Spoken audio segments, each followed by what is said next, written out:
Now, a fresh controversy has erupted over actor Kangana Ranaut's recent comments. The actor is currently under fire after she said during a recent event that the country's independence in 1947 was not freedom but bheek. In fact, several opposition leaders have now lashed out at the Bollywood actor, condemned the statement. Here's more on what really panned out. Kumari Kangana Ranaut, Kala Cinema. Kangana Ranaut, known not just for her acting skills, but also her provocative and often inflammatory statements, is at it again. This time on India's struggle for independence. At an event, Kangana proclaimed India got real freedom only in 2014, when the Narendra Modi government came to power, and described 1947 independence as mere bheek or alms. Her comments did not sit well with opposition leaders. Lashing out at the Bollywood actor, the Shiv Sena condemned the statement, calling it shameless. The Sena demanded the government take back the Padma Shri bestowed on her recently. अत्यंत बेजबाबदार, निराधार आणि स्वातंत्र्य योद्ध्यांचा अपमान करणारं विधान कंगना रानौत यांनी केलेलं आहे. मी तिच्या स्टेटमेंट मधून जो 1947 मधल्या स्वातंत्र्य योद्ध्यांनी स्वतःचं जीवन समर्पित केलं त्यांचा अपमान केलेला आहे. कंगना रानौत यांचा पद्म पुरस्कार ताबडतोब रद्द करण्यात यावा आणि त्यांच्या देशद्रोहाचा गुन्हा दाखल करावा अशा प्रकारची विनंती मी राष्ट्रपतींना करत आहे. Taking a swipe at Kangana, Congress leader Pawan Kheda said she may get a Bharat Ratna now. 1947 की बात तो वो उस विचारधारा की बात कर रही हैं जो आजकल सत्ता में है. वो विचारधारा तो उस आजादी के आंदोलन के खिलाफ थी. ये उस विचारधारा के प्रोडक्ट हैं. इनको मिल गया ना पद्मश्री, हो सकता है अगली बार भारत रत्न दे दे इनको ये बात कहने से. BJP MP Varun Gandhi, who is at odds with the party leadership in recent times, termed Kangana's remarks as anti-national. He called the comments an attempt to belittle the struggle of India's freedom fighters. Other BJP leaders were guarded in their response.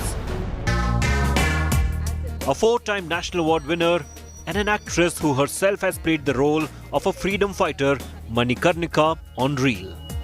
She has trashed India's independence movement. The controversy she has sparked isn't going to die down soon. Bureau Report, India Today.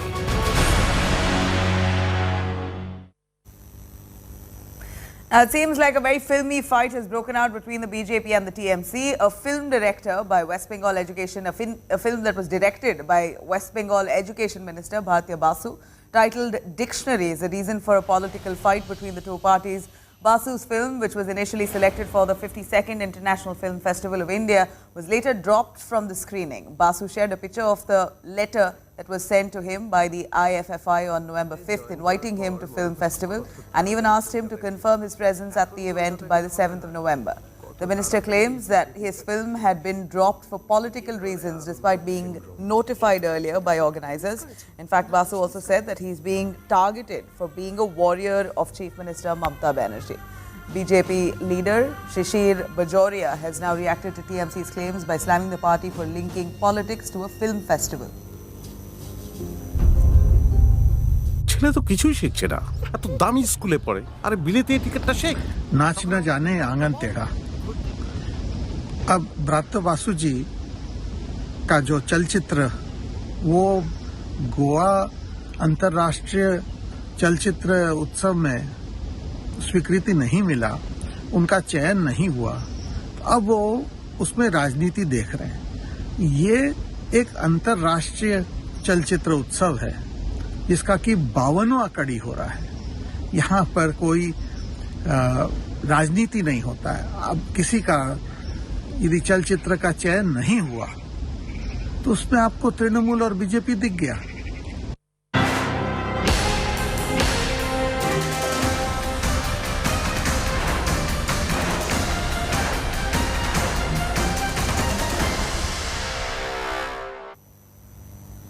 All right, now with an eye on crucial Uttar Pradesh polls, Union Home Minister Amit Shah will be visiting Varanasi today to hold a meeting with BJP office bearers.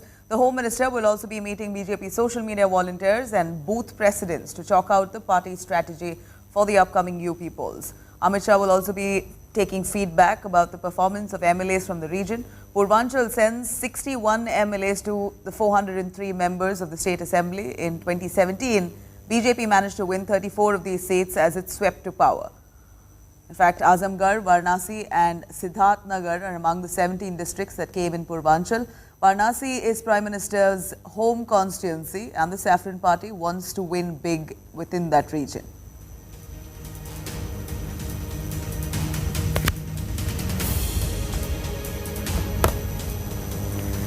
Now, a massive political storm has erupted in Uttar Pradesh over the custodial death of 22-year-old Altaf. Congress General Secretary Priyanka Gandhi took to Twitter, slammed the Yogi government. In fact, Priyanka said no one is safe under the Yogi government and added that law and order is in complete disarray under the BJP rule. Congress General Secretary is also likely to visit Kasganj district where alleged custodial death of Altaf took place. In fact, Uttar Pradesh police claim that Altaf committed suicide by hanging from a tap which is 2 feet from the ground, but the height of Altaf was at least 5 feet and 5 inches. Altaf was being questioned in connection with a love jihad case. In the wake of the incident, 5 policemen have been suspended for negligence. Earlier, Congress leader Rahul Gandhi has attacked the UP government and said that there are no human rights under Yogi Sarkar. Samajwadi Party too has lashed out at the Uttar Pradesh police, calling them Thoko police. BSP President Mayawati has also demanded a high-level inquiry into this matter. Kasganj में जो death हुई है, हमारे कुछ लोग वहाँ पे गए हुए हैं तो सिचुएशन को समझने के लिए, उसके बाद ही मैं कमेंट करता हूँ। लखनऊ में भी एक लड़की ने अपना खुद वायरल किया है। पूरे प्रकरण की उच्च स्तरीय जांच चल रही है। हमारी सरकार ने पूरे मामले को बहुत ही गंभीरता के साथ लिया है। अभी प्रथम दृष्टया पाया गया है कि शायद उसने फांसी लगा करके आत्महत्या की है, लेकिन फिर भी हमारी सरकार इस मामले को लेकर बहुत ही सजग है। निष्पक्ष विवेचना की जांच दिए गए हैं। जैसे ही रिपोर्ट आएगी, हम यदि कोई दोषी है तो बिल्कुल नहीं बख्शेंगे, कड़ी कार्रवाई करेंगे। 8 नवंबर को कासगंज निवासी श्री विनोद भारद्वाज द्वारा अपनी नाबालिग लड़की के अपहरण की सूचना सायंकाल स्थानीय थाने पर दी गई, जिसमें उन्होंने अल्ताफ नामक व्यक्ति को नामजद किया।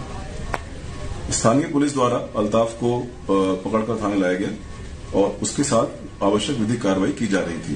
9 तारीख को दिन में करीब 2:30 बजे उक्त अल्ताफ द्वारा थाने की हवालात में ही अपने हुडी के जो नाड़ा होता है उससे गले में फांसी लगा करके आत्महत्या का प्रयास किया गया। सूचना मिलते ही तत्काल स्थानीय पुलिस उसको हॉस्पिटल में ले गई, जहां करीब 10-15 मिनट वो जीवित रहा और उसके बाद उसकी मृत्यु हो गई। You're also heading to Kasganj. Priyanka Gandhi is expected to reach there. What exactly is happening there? What is the Congress? I'll go and find out. Police custody, a death in police custody is a tragedy, and more and more of these deaths that are happening in police custody are unacceptable. I'd like to know from these people who are criticizing my book, what do they have to say? Meanwhile, the war over Hindutva has reignited, and how? In his book on Ayodhya verdict, Congress leader and former Law Minister Salman Khurshid has compared Hindutva to terrorist organizations like ISIS and Boko Haram. Now, this one excerpt from Khurshid's 300-page book, Sunrise over Ayodhya, Nationhood in Our Times, has triggered a massive political storm, with the BJP now accusing the Congress leader of being anti-Hindu. Here's what he said and the politics around it. Hindutva, same as jihadist ISIS and Boko Haram.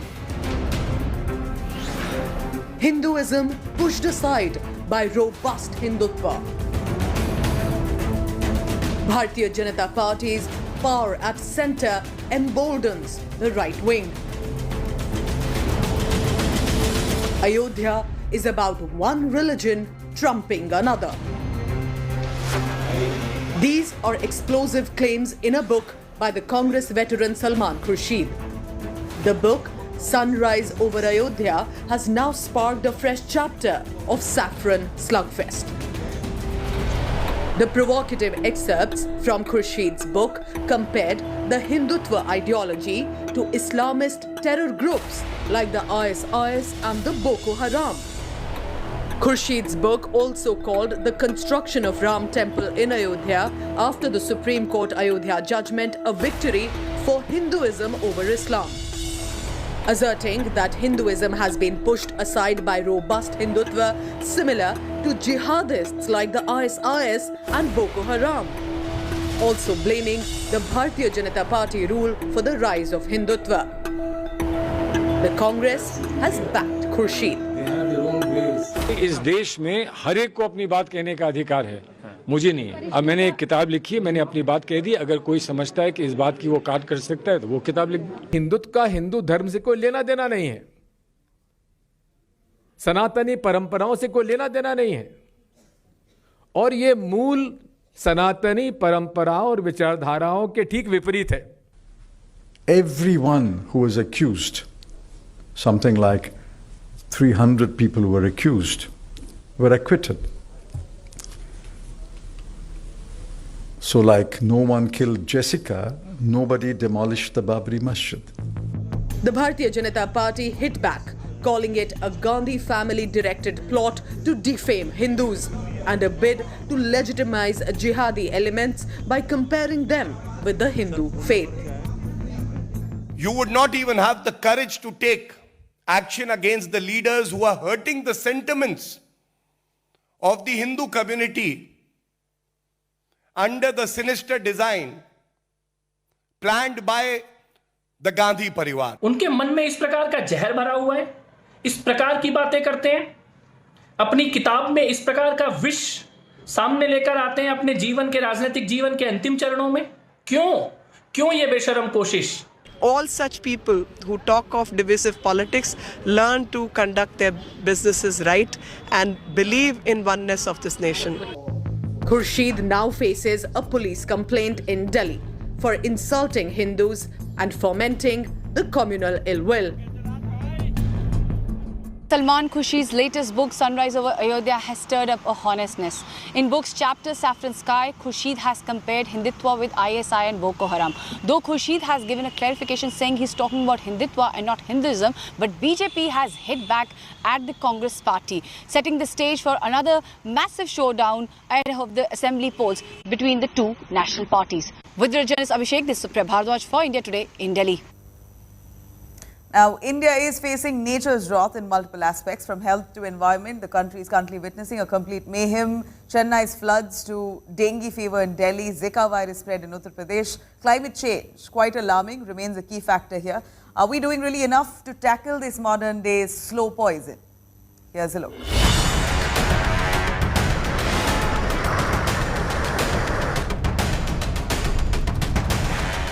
Devastating floods in Chennai. Spread of Zika virus in Uttar Pradesh.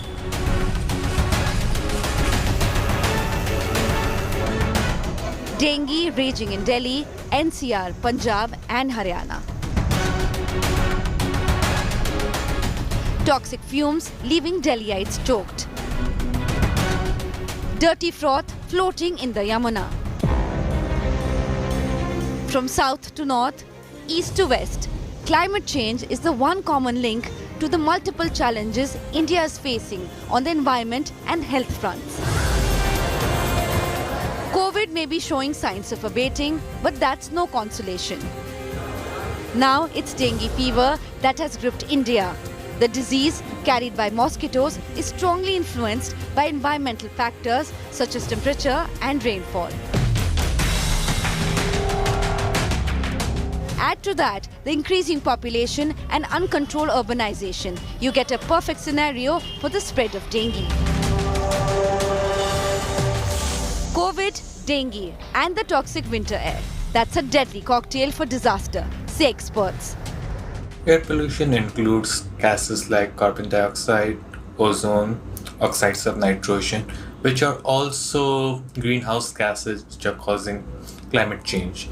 Air pollution contributes to climate change, and while climate change is also making air pollution worse in the regions. Air pollution and climate change are deeply interlinked issues.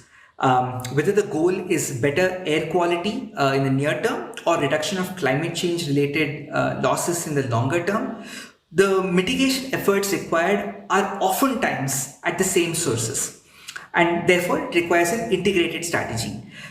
Where possible, governments must look to seize opportunities where they are able to tackle both of these simultaneously, but with special attention While recently India's climate targets have been called bold and ambitious, the fact of the matter is that on the ground the challenges remain. Our health and our environment is directly linked, and evidently a lot of damage has been done.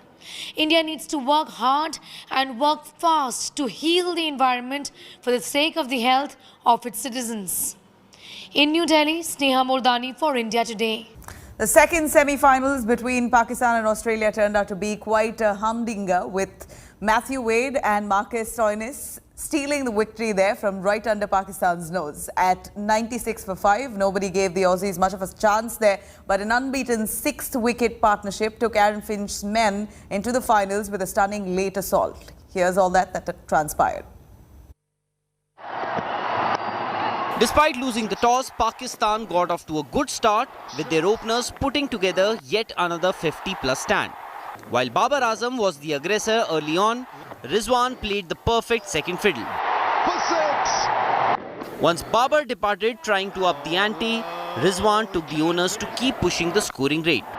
There he goes for that slug sweeping. The wicketkeeper batsman crunched a number of massive blows on his way to yet another 50. And 50 for Mohammad Rizwan, his third of this T20. Fakhar Zaman, who started his innings on a rather sedate manner, then decided to cut loose. Down the ground, has he got enough? He has! Even as Pakistan lost wickets in a flurry at the fag end, Fakhar Zaman's superb 55 off 32 balls propelled the men in green to 176. He's launched that all the way, that is massive! Half a dozen! In contrast to Pakistan, Australia started poorly. Shaheen Shah Afridi's ferocious swing got rid of the Aussie captain for a golden duck.